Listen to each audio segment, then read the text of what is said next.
ప్రభుత్వం ప్రతిష్టాత్మకంగా నిర్వహిస్తున్న భారత్ సమ్మిట్ పై ప్రజాశాంతి పార్టీ అధ్యక్షుడు కేఏ పాల్ తీవ్ర స్థాయిలో విమర్శలు గుప్పించారు.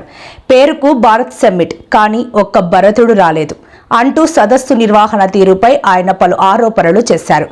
ఈ సమ్మిట్ కోసం ప్రభుత్వం 100 కోట్ల రూపాయలు ఖర్చు చేస్తోందని తెలిసి తాను దిగ్భ్రాంతికి గురయ్యానని పేర్కొన్నారు. పులిని చూసి నక్క వాతలు పెట్టుకున్నట్లు రేవంత్ రెడ్డి వ్యవహరించారని పాల్ మండిపడ్డారు.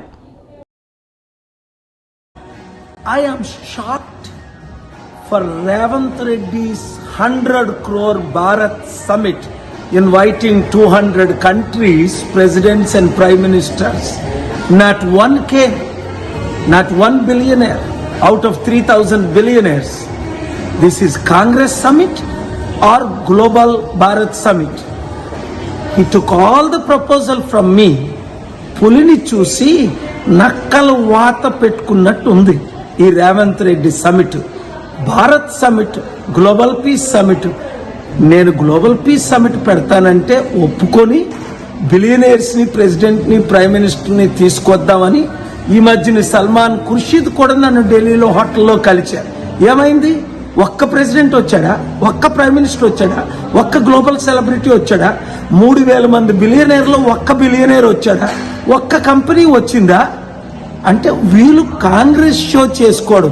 కాంగ్రెస్ సమిట్ అని పెట్టుకొని కొలంబియా నుంచట, అర్జెంటీనా నుంచట ఎప్పుడో ఫార్మర్ మినిస్టర్లు. ఎంత సిగ్గుచేటు! రాష్ట్రాన్ని సర్వనాశనం చేసి దేశాన్ని సర్వనాశనం చేసేసిన సమిట్ ఇది, ఈ భారత్ సమిట్. పేరుకి భారత్, ఒక్కడ భరతుడు రాలేదు. ఇప్పటికైనా రేవంత్ రెడ్డి బుద్ధి తెచ్చుకుంటే ఇక్కడ టర్కీలో ఎలాంటి సమిట్ పెట్టావు? ప్రపంచ దేశాల్లో ఎలాంటి సమిట్లు పెడుతున్నావు అర్థం చేసుకోండి. మార్పు రావాలి, ఆ మార్పు మనమే తేవాలి. ఉగ్రవాదులు జమ్మూ కాశ్మీర్లో ఎంత ఘోరంగా నువ్వు హిందూ చంపడిశారు. కనుక శాంతి రావాలన్నా, గ్లోబల్ పీస్ రావాలన్నా, ఇన్వెస్ట్మెంట్స్ రావాలన్నా పాలన రావాలి, పాలన మారాలి. మీ అందరూ కమిటీలు వేయాలి. Thank you very much. ఈ వీడియో అందరికీ షేర్ చేయండి. నగర